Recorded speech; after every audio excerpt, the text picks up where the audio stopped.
Certes, je suis étonné de la personne qui lit le Coran sans comprendre ses sens. Comment prend-il du plaisir à sa lecture? Alhamdulillahi Rabbil Alamin.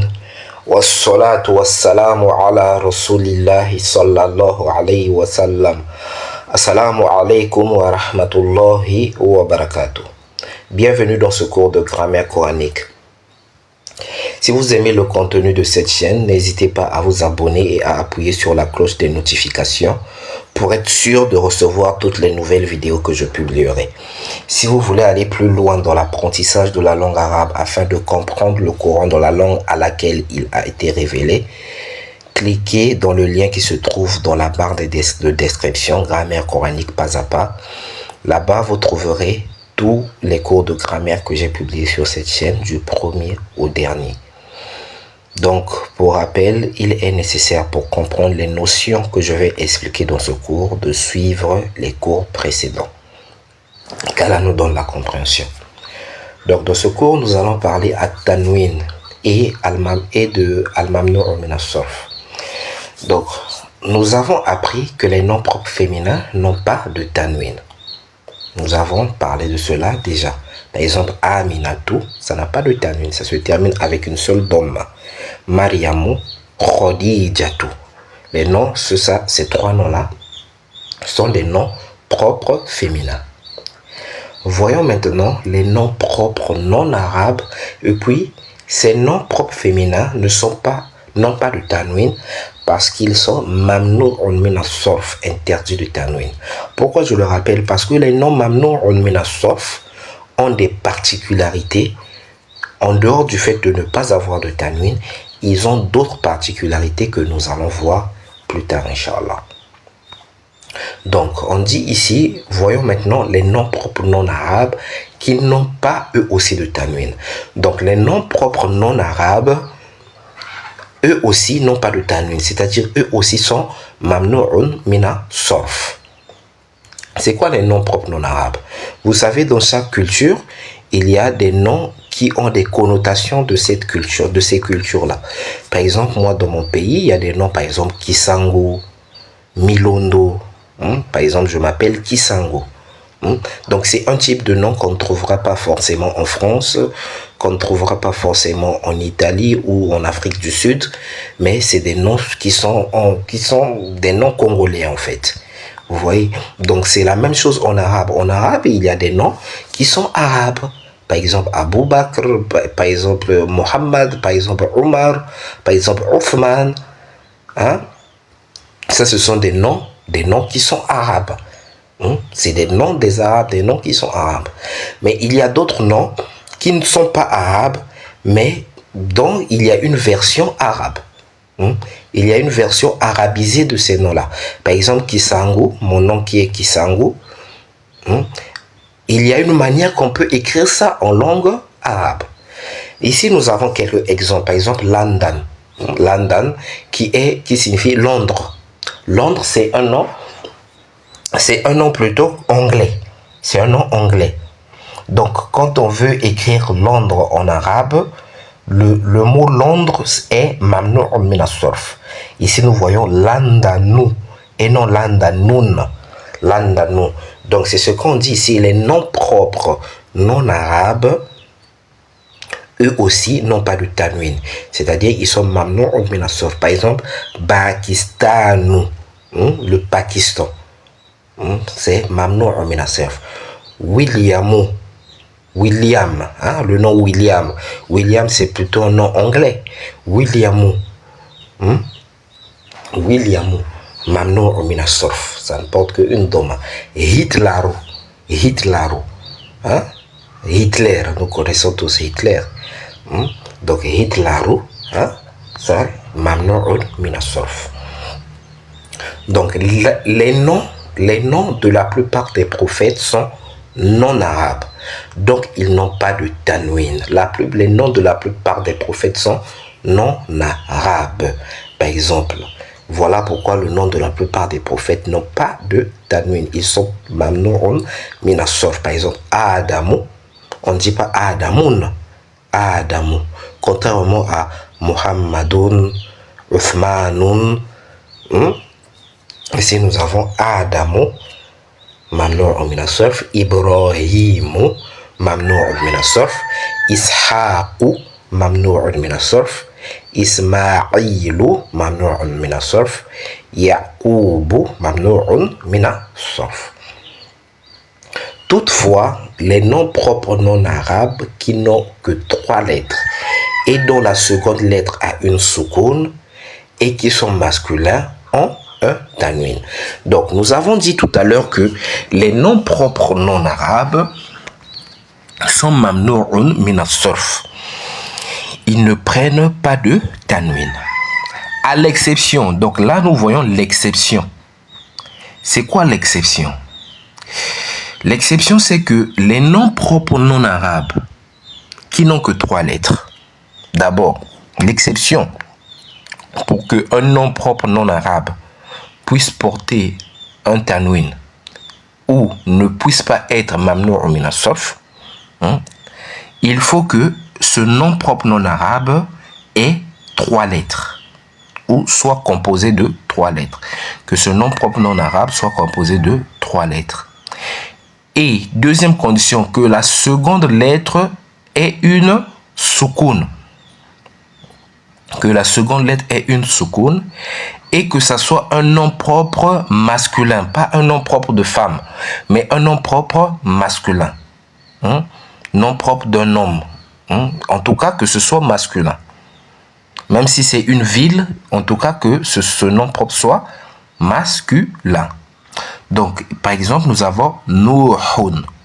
Nuhun qui remplit les 3 conditions qui sont, c'est le nom d'un prophète, c'est masculin. Il a 3 lettres, le nun, le waw et le ha. Et la seconde lettre porte une soukoun. Et c'est la même chose de Lutun, Jurjun, Jurjun, George, Jurjun, George.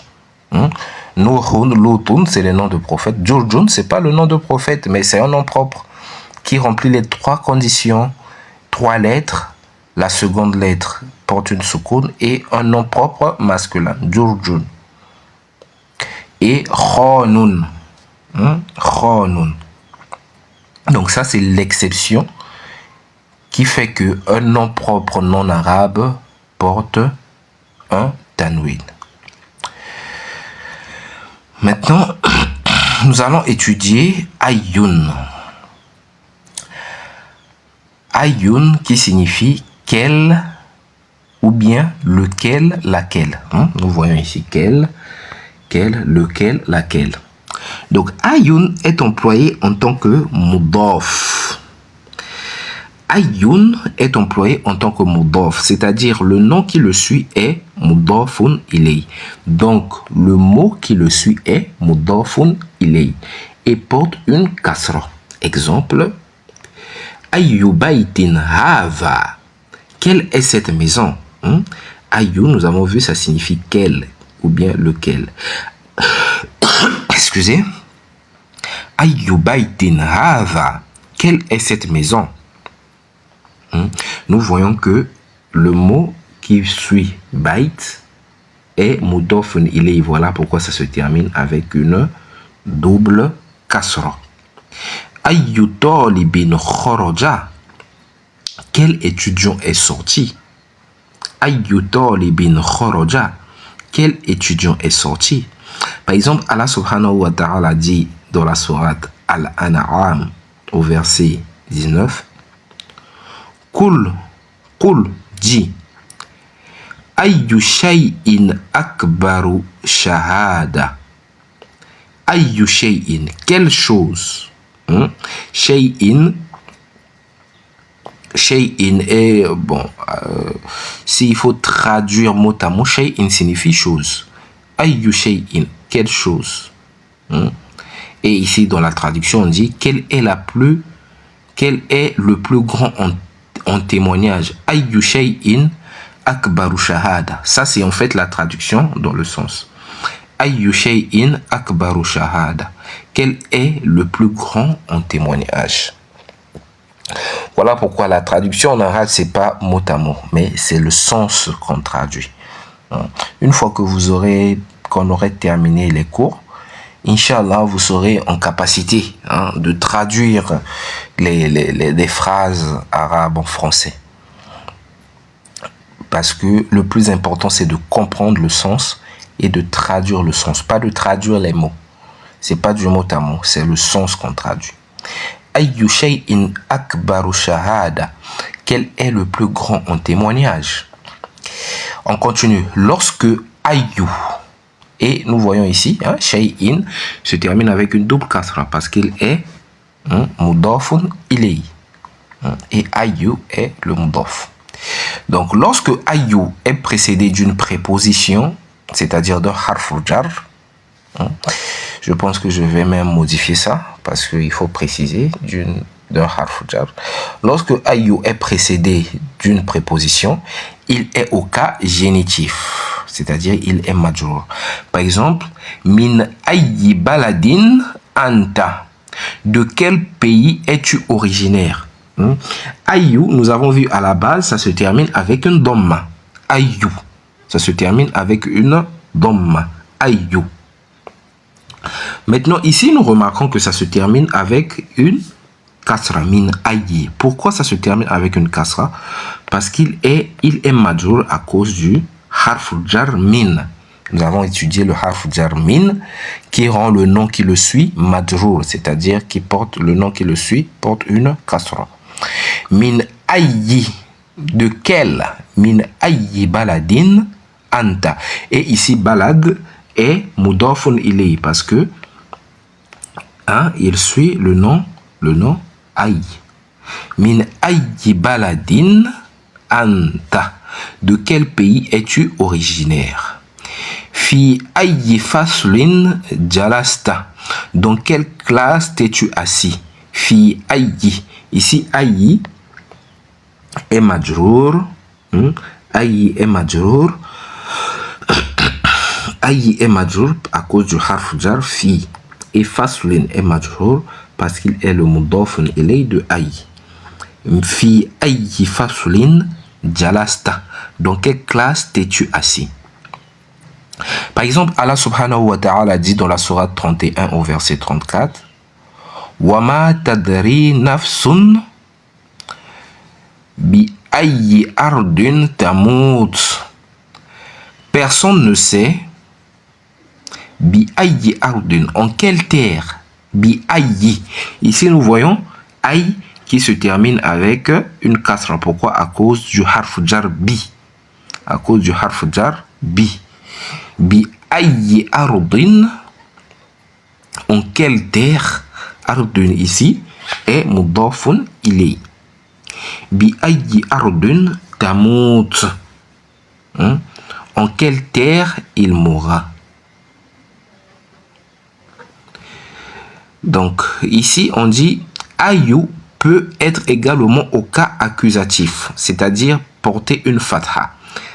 Nous avons vu dans quel cas ayyu porte une dhamma. Ayyu porte une dhamma quand il n'est influencé par aucun mot. Nous avons vu dans les premiers exemples, le ayyu se terminait avec une dhamma. Qul ayyu shay'in akbar. Ça, c'est sa forme normale. Il se termine avec une dhamma, au cas nominatif. Il est au cas nominatif. La forme normale du mot, c'est le cas nominatif. Parce qu'il n'est influencé par aucun mot. Il se termine avec une dhamma. Mais il devient aussi majrour quand il est influencé par un mot. Par exemple ici, ayyi, min ayyi, il est majrour. Pourquoi? À cause du harf jar min. Et ici on dit il peut aussi être mansoub, c'est-à-dire se terminer avec une fatha.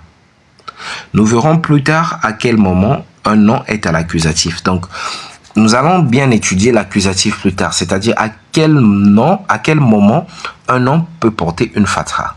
Mais en tout cas, sachez que ay peut aussi porter une fatha. Par exemple, ici, ayya lughatin tuhibbu. Ayya lughatin tuhibbu.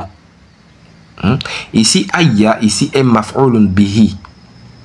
C'est maf'ulun bihi, c'est-à-dire l'accusatif du verbe. Nous en avons un peu parlé dans un cours précédent. C'est l'accusatif du verbe.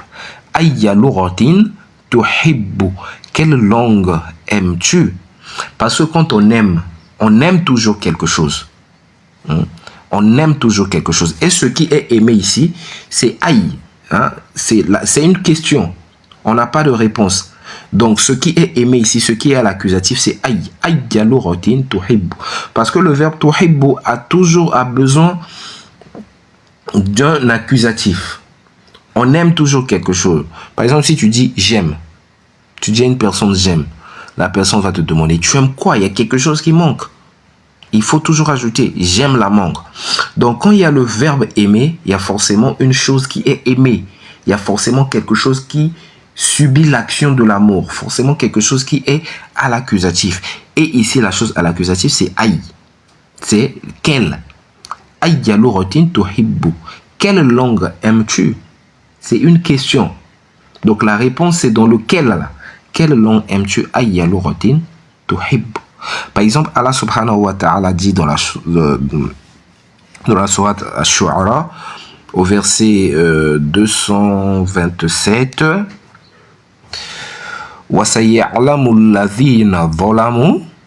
mais ceux qui sont injustes sauront,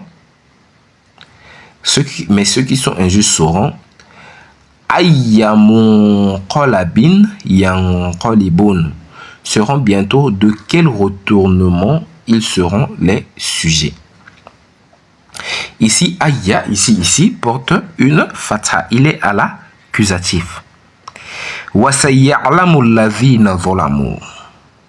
Mais ceux qui sont injustes sauront. Ils sauront quoi? Ils sauront de quel retournement il s'agit. Donc ici, ayya, ici, est à l'accusatif. Parce que c'est lui qui subit l'action de ya'lam. Ils sauront quoi? Ceux qui sont injustes sauront quoi? Ils sauront de quel retournement ils seront les sujets. Ils sauront. Ceux qui sont injustes sauront. Ils sauront bientôt de quel retournement ils seront les sujets.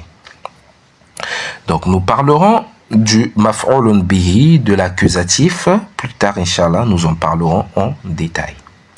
J'espère que vous avez aimé la vidéo. Si vous avez aimé, n'hésitez pas à liker, à partager, à écrire en commentaire, à vous abonner afin de soutenir la chaîne. Qu'Allah subhanahu wa ta'ala nous assiste, qu'Allah subhanahu wa ta'ala vous bénisse.